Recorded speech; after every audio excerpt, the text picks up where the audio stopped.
Lionel Messi, strangely, is at crossroads. On one hand, he is getting all the adulation in the form of awards and wins. FIFA or the Football Association loves him. And on the other hand, he seems to have made some hardcore enemies in the East. The year 2024 has not exactly started off the way he would have liked it to.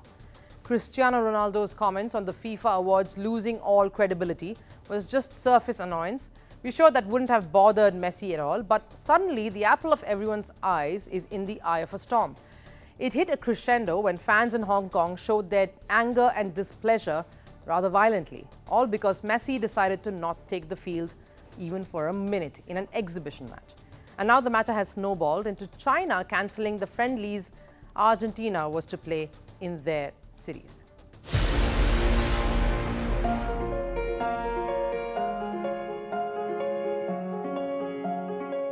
Messi is the poster boy of football now.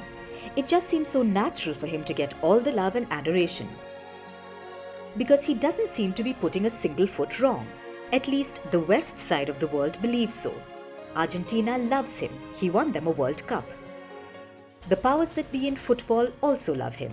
He's winning all the awards, be it the Ballon d'Or or the FIFA Man of the Year awards. America loves him. His screamer won Inter Miami their first silverware, the League's Cup. So all is well westwards, but not so much of his travels east, and looks like he's barred from doing so too for a while. Trouble started brewing when Inter Miami was scheduled to play a few exhibition matches in Hong Kong and then Japan last week. Messi did not take the field even for a minute in the Hong Kong match, and that enraged fans all over.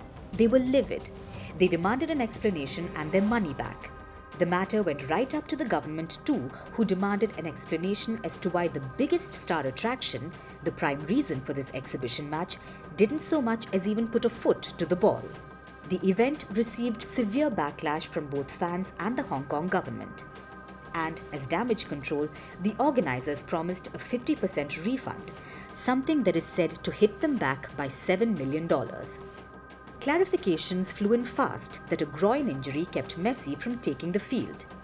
Even if that might have calmed them, what added fuel to the fire was Messi appearing in the second game just days later in Tokyo. Messi via social media conveyed his regret, saying, "Friends who know me will know that I want to give my best in every game." But the damage was already done. The anger spread to China. Anger that was fueled by a very miffed Hong Kong. In fact, Regina Ip, the convener of Hong Kong's Executive Council, went on X, formerly known as Twitter, to say this: "Hong Kong people hate Messi, Inter Miami, and the black hand behind them for the deliberate and calculated snub to Hong Kong, and that he should never be allowed to return to Hong Kong." In fact, media in China have been up in arms ever since, even pointing out that the injury Messi cited was probably not true. The latest episode in the storm that has been brewing is China cancelling the friendlies Argentina was slated to play in March. Two of them, one against Nigeria in Hangzhou and the other against recently victorious AFCON side Ivory Coast in Beijing. Both matches stand cancelled now.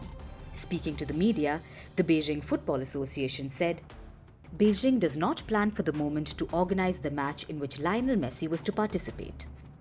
Hangzhou has not been quiet either.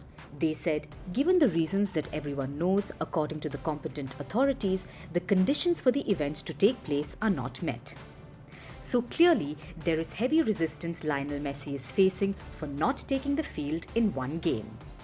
And it's now snowballed to China standing firm with a miffed Hong Kong. Messi has a lot of firefighting on his hands now, and it does look like it will take some time for the storm to quiet down. From impeachments to inaugurations, if it's a political story, we are on the scene. The race for the White House is heating up. We're beating Biden. How dare he say that? If it's breaking news, we're live with the latest coverage. From the White House, the State Department, and Capitol Hill, we know the issues, but above all, we know the players to bring you the latest in-depth analysis on all the key stories that we're covering. I'm Eric Ham. Join me from Washington here on Firstpost America.